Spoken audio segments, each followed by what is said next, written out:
going on, bro? It is good to see you again. Thank you for taking time out of your day to come and extract some value from this video. I promise you it will be worth it. So I've told you recently about how I've been trying to, fix my sleep schedule and get up early again, get back into a nice routine. And the one thing I've been struggling with recently is getting up early. And, I've been staying with my girlfriend a lot, and that really doesn't help. It makes it a lot easier to be complacent and just sit in that little comfort bubble. And I always tell young men this, once you've got a girlfriend, once you've had, you've got that security of a relationship, it's very easy to slip into complacency and start getting lazy and start eating shit food all the time. Now, this is okay every now and then. Like, I believe in balance. I don't want to be too extreme with you. I do believe in, enjoying your life and taking the foot off the gas sometimes to enjoy what you've worked for and to enjoy what you've got around you. But you don't want to stay there. You don't want to live there, okay?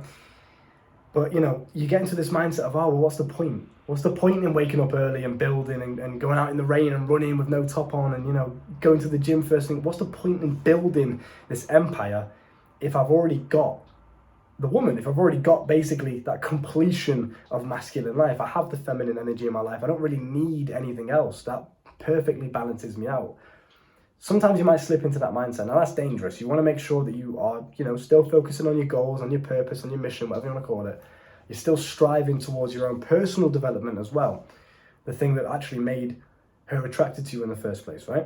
So, point being, I have been struggling to get up early recently. That is a weakness that I've been struggling with, and I'm starting to slowly fix it. And this morning was, it was 50-50, let's just say.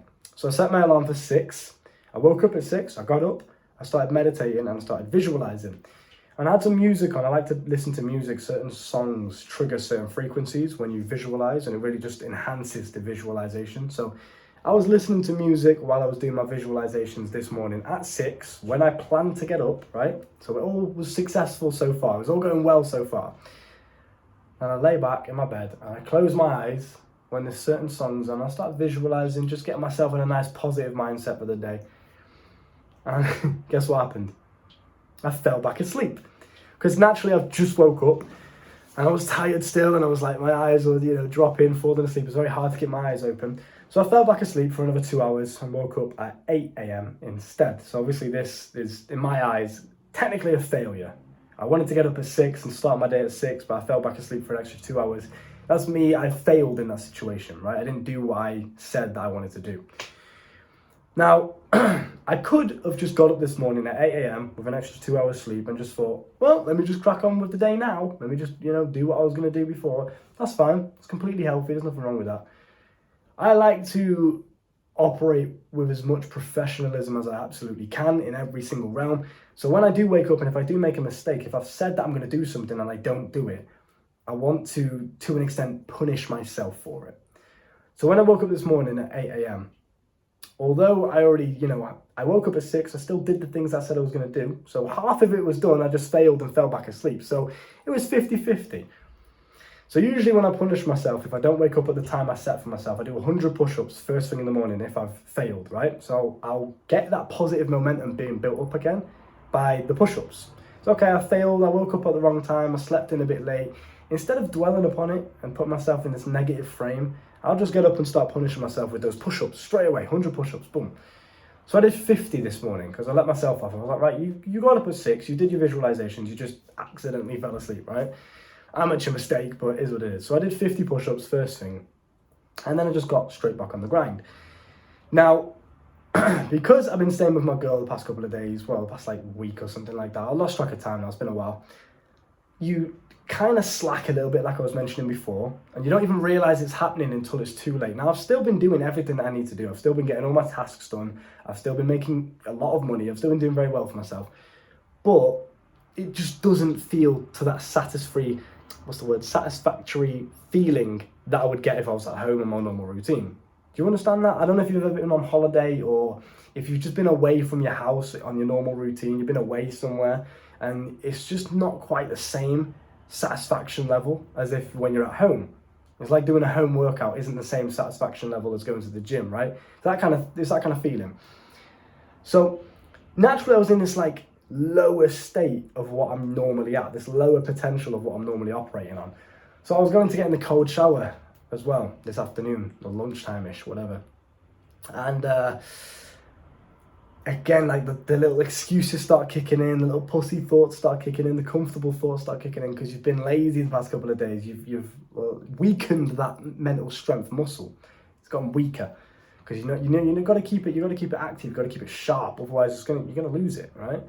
So as I was about to step into the cold shower, these thoughts start coming. I don't usually get these thoughts with cold showers. I'm usually quite good. I just take a couple of cold breaths, deep breaths, and then I just jump straight in.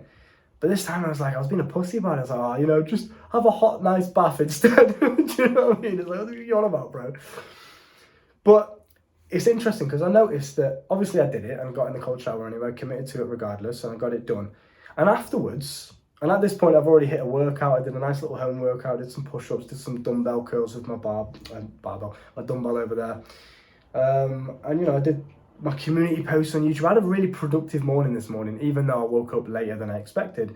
I made up for it with that positive momentum, like I mentioned before.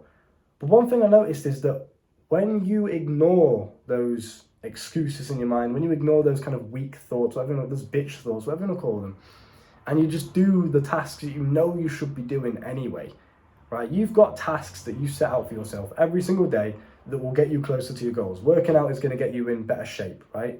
Going to get you to the dream physique goal. Making YouTube videos is going to get you closer to being a YouTube star, right? Whatever, it's going to get you closer to financial freedom. So you've got these tasks that you set for yourself. You know that you should do them every single day if you want to progress towards your goals. Sometimes you slack on them, you don't do them as well as you could. Sometimes you don't do them at all. Sometimes you might get them done perfectly, right? It fluctuates. But the reason it fluctuates is because every single time you're allowing these thoughts in your mind to take over, right? And if you're leading with those negative, weak thoughts, that's naturally how you're going to act physically. You're going to be weaker. You're going to be giving less energy. You're going to be exerting less energy to the task. So it's not going to be done as well. You're not going to be as satisfied with it. That makes sense? So what happens when you ignore these weak thoughts and simply replace them with strong, powerful, positive thoughts? What happens then? You start to build up momentum, positive momentum. You start to get into a bit of a flow. So because at this point I've done my workout, I've done my community posts, I've done all my little work tasks for the day. The next task is a cold shower. So I've done all these little tasks, right? And then the next discipline hard task was the cold shower. It was a lot easier for me to just jump in and get it done because I was already in the flow. I've already done all of these other hard tasks that I didn't want to do. I can't be asked doing home workouts. I hate doing push-ups. They're just boring. They hurt, they're painful, right? And I do them till failure, to complete failure, to the point where my face is like straining, do you know what I mean? Really, really push myself because it's push-ups you've got to, otherwise you're not really going to make any muscle gains, right? And they're just difficult, especially first thing in the morning. It's cold, it's raining outside, I'm still tired, I'm still a little bit sleep deprived. You just don't want to be doing this stuff. Your mind is going to try every little trick in the book to keep you comfortable. But if you power through and do them anyway because you know that you should be doing them, because like we said before, these will get you closer to your goals, yeah? So if you just do them anyway, regardless, you're going to get that dopamine hit, that positive dopamine hit, a good dopamine hit, not a bad one. Not like donuts or sweets or alcohol. You're going to get a good one. One that's like, oh, we've done something that was challenging, that hurt, it was uncomfortable, but we survived it, we got through it. Let's give him a hit of dopamine because whatever he did there kept him alive. So we're going to reinforce that action with dopamine. So it makes you... Girlfriend's calling me. So it makes you feel very positive. It gets you in this flow, gets you in this momentum of, wow, I feel fucking good. I want to be good. I want to be powerful today. I like looking in the mirror and loving who I am as a man, right? That gets you into that kind of mode. Rather than this dragging your feet, mopey, just lazy mode. It gets you into this, you're on it, you're sharp, you're productive. One task, boom, straight to the next one, straight to the next one. No messing around, no wasting time, no scrolling, you're just on it. It's a really good mindset, but the only way you can tap into that is by doing these difficult tasks when they present themselves, when you know that you should do them. So every single time you're like, oh, I should be working out right now, it's the time to work out. I'll leave it another 5 minutes. Even if it's just 5 minutes of stalling that difficult action, you're defeating yourself, you're weakening your mental strength. 5 minutes, pushing it away. As soon as you get the thought of I should be doing push-ups right now, just drop down and do them. Straight away. You understand what I'm saying? So this is a muscle like everything else. Your mind, I want you to see it like a muscle. You must train it just like you train your body. You can't neglect it. It's okay being physically fit and physically in shape, but if you're mentally weak, it will drag your body down in due time. So you must make sure that you're training your mind just like you're training your body. Stay sharp, do not get complacent, no matter what environment you're in, whether that's with your girlfriend or just at home by yourself. You've got to stay on it. Get up, do the things you know you should be doing, push through them, embrace those difficult actions, because that's when you're going to get into that dopamine flow. It's going to feel good doing them then. You're going to want to get in the cold shower because you know it makes you feel good. It makes you feel like the man that you're supposed to be. And if you do inevitably fail at some point, like I did this morning, waking up a bit later than I wanted to, it's going to happen every now and then as part of being human. Don't beat yourself up. Don't dwell upon it. Don't start being negative, beating yourself up the whole day. Oh, I'm such a failure. I may as well go and watch porn. Don't start doing that shit. Instantly break that negative momentum cycle, snap it into a positive one. With one small positive action, that's all it takes. Even if it's just one push-up, that's all it takes to start slowly building up positive momentum again. And you keep doing that over and over again, before you know it, you're back in the flow. Understand? Coaching's down below, sexual mastery's down below. Look after yourself. I'll see you soon. Bye.